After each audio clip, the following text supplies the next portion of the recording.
ನಮಸ್ಕಾರ ಸ್ನೇಹಿತರೆ, welcome to ಪರಿಶ್ರಮ ಕಿಚನ್. ಇವತ್ತಿನ ನನ್ನ ರೆಸಿಪಿ ಬಸಳೆ ಸೊಪ್ಪನ್ನು ಬಳಸಿಕೊಂಡು ಒಂದು ರುಚಿಯಾದಂಥ ಚಟ್ನಿಯನ್ನು ಮಾಡ್ತಾ ಇದ್ದೇನೆ. ಈ ಬೇಸಿಗೆ ಕಾಲದಲ್ಲಿ ತುಂಬ ಸೆಕೆ ಇರುವ ಕಾರಣ ಸಾಂಬಾರು, ತಿಳಿಸಾರು ಈ ರೀತಿಯ ಬಿಸಿ ಬಿಸಿ ಅಡುಗೆಗಳನ್ನು ಊಟ ಮಾಡಬೇಕು ಅಂತ ಅಷ್ಟೊಂದು ಅನಿಸೋದಿಲ್ಲ. ತಂಬುಳಿ, ಚಟ್ನಿ, ಗೊಜ್ಜು ಈ ರೀತಿ ಸಿಂಪಲ್ ಆಗಿರೋ ರೆಸಿಪಿಗಳೇ ಹೆಚ್ಚು ಇಷ್ಟ ಆಗತ್ತೆ. ಮತ್ತು ದೇಹಕ್ಕೂ ಕೂಡ ತಂಪಾಗಿರಬೇಕು, ಬಾಯಿಗೂ ಕೂಡ ರುಚಿಯಾಗಿರಬೇಕು ಅಂಥ ಅಡುಗೆಗಳೇ ಹೆಚ್ಚು ಇಷ್ಟ ಆಗುತ್ತೆ. ನಾನು ಈ ದಿನ ಬಸಳೆ ಸೊಪ್ಪನ್ನು ಬಳಸಿಕೊಂಡು ಒಂದು ರುಚಿಯಾದಂಥ ಚಟ್ನಿಯನ್ನು ಮಾಡ್ತಾ ಇದ್ದೇನೆ.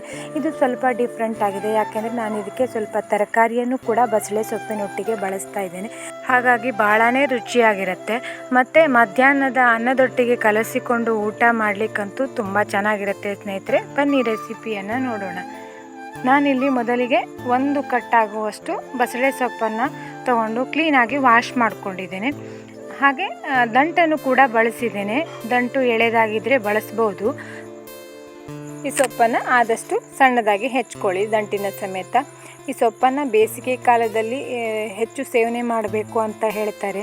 ಅಂದರೆ ವಾತಾವರಣದಲ್ಲಿ ತುಂಬ ಉಷ್ಣತೆ ಹೆಚ್ಚಾಗಿರುವ ಕಾರಣ ದೇಹದ ಉಷ್ಣತೆಯನ್ನು ಒಂದು ರೀತಿ ಬ್ಯಾಲೆನ್ಸ್ ಮಾಡುತ್ತೆ. ಆ ಕಾರಣಕ್ಕಾಗಿ ಇದನ್ನು ಹೆಚ್ಚಾಗಿ ಸೇವನೆ ಮಾಡಬೇಕು ಅಂತ ಹೇಳ್ತಾರೆ.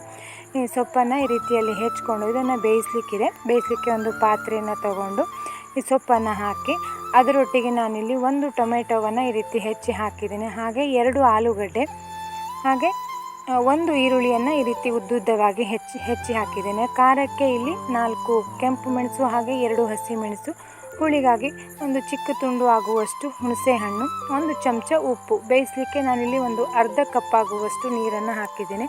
ಒಂದು ಸರಿ ಮಿಕ್ಸ್ ಮಾಡಿ ಒಂದು 10 ನಿಮಿಷ ಇವೆಲ್ಲವನ್ನು ಬೇಯಿಸಲಿಕ್ಕಿದೆ. ಮತ್ತು ಇಲ್ಲಿ ನೀರನ್ನು ತುಂಬ ಹೆಚ್ಚಾಗಿ ಎಲ್ಲ ಹಾಕ್ಕೊಳ್ಳಿಕ್ಕೆ ಹೋಗಬೇಡಿ. ಇವೆಲ್ಲ ಮುಳುಗುವಷ್ಟು ನೀರನ್ನೆಲ್ಲ ಹಾಕಬೇಕು ಅಂತಿಲ್ಲ. ಇಲ್ಲಿ ಇದು ಬೇಯಿಸುವಾಗ ಉಪ್ಪು, ಹುಳಿ, ಖಾರವನ್ನೆಲ್ಲ ಹಾಕಿರೋದ್ರಿಂದ ನೀರು ಬಿಟ್ಕೊಳ್ಳುತ್ತೆ. ಇದನ್ನು ಒಂದು 10 ನಿಮಿಷ ಮುಚ್ಚಿ ಈ ರೀತಿಯಲ್ಲಿ ಬೇಯಿಸಬೇಕು. ನೋಡಿ, ಚೆನ್ನಾಗಿ ಬೆಂದು ಬಂದಿದೆ. ಇಲ್ಲೊಂದು 10 ನಿಮಿಷ ಬೇಯಿಸಿದ್ದೀನಿ ನಾನು. ಇದನ್ನು ಒಂದು ಅಗಲವಾದ ತಟ್ಟೆಗೆ ಹಾಕಿ ತಣಿಲಿಕ್ಕೆ ಬಿಡಿ. ನೀವು ತಕ್ಷಣಕ್ಕೆ ಮಾಡಬೇಕು ಅಂತಾದರೆ ಇದನ್ನು ಪೂರ್ತಿಯಾಗಿ ತಣದ ಮೇಲೆ ಮಿಕ್ಸಿ ಜಾರಿಗೆ ಹಾಕಿ ಆದಷ್ಟು ನುಣ್ಣಗೆ ರುಬ್ಕೊಳ್ಳಿ. ನೀರನ್ನೆಲ್ಲ ಹಾಕೋದು ಬೇಡ. ಬೇಯಿಸಲಿಕ್ಕೆ ಉಳಿದಿರುವಂಥ ನೀರನ್ನೇ ಬಳಸಿದ್ದಕ್ಕೆ ರುಬ್ಬಿ ಆದಮೇಲೆ ಒಂದು ಪಾತ್ರೆಗೆ ಟ್ರಾನ್ಸ್ಫರ್ ಮಾಡಿಕೊಂಡು ಇದಕ್ಕೆ ಒಂದು ಒಗ್ಗರಣೆಯನ್ನು ಹಾಕಲಿಕ್ಕಿದೆ. ಒಗ್ಗರಣೆಗೆ ಒಂದು 2 ಚಮಚ ಎಣ್ಣೆ, ಒಂದು 8 ರಿಂದ 10 ಜಜ್ಜಿರುವಂಥ ಬೆಳ್ಳುಳ್ಳಿ, ಹಾಗೆ ಅರ್ಧ ಚಮಚ ಉದ್ದಿನಬೇಳೆ, ಖಾರಕ್ಕೆ ನಾನಿಲ್ಲಿ 1 ಕೆಂಪು ಮೆಣಸನ್ನು ಈ ರೀತಿ ಕಟ್ ಮಾಡಿ ಹಾಕ್ಕೊಂಡಿದ್ದೇನೆ, 2 ಕಡ್ಡಿ ಕರಿಬೇವು, ಅರ್ಧ ಚಮಚ ಸಾಸಿವೆ.